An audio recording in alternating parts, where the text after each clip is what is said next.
پوچھا گیا کیوں خرچ کرتے ہو؟ صرف علماء کرام پر کیوں خرچ کرتے ہو؟ صرف طلباء کو کیوں خرچ کرتے ہو؟ کہا میں محبوب کے علم کے وارث جو ہیں ان سے بڑھ کر میں کسی کو نہیں پاتا کہ ان کے اوپر میں خرچ کروں۔ ایسے ایسے مسکین بچے ہیں کہ جو ایک ایک چھوٹی چھوٹی کتاب سے ایک ایک نوٹ سے بیٹھے ہوئے ہوتے ہیں۔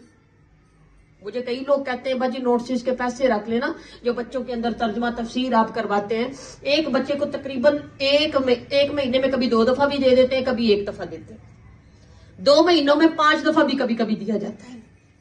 ایک بچے کو دینے کے لیے وہ کم و بیش 500-550 روپیہ لگتا ہے۔ اب 500-550 روپیہ وہ 25 بچوں کے اوپر لگے گا، بتائیے کتنے پیسے لگ گئے اگر ایک مہینے میں 2 دفعہ دیے گئے یا پھر 2 مہینوں میں وہ 5 دفعہ دیے گئے، جس سے بچے ترجمہ دیکھ کر میں پڑھتی ہوں اور ترجمہ وہ لکھتے ہیں، یا پھر وہ قرآن سے دیکھ کر لکھتے ہیں ترجمہ، اس سے وہ تفسیر یاد کرتے ہیں کہ الحمدللہ پڑھ پڑھ کر اب اتنے قابل ہو چکے ہیں کہ ماشاءاللہ آپ کے سامنے بیٹھ کر بھی بولتے ہیں۔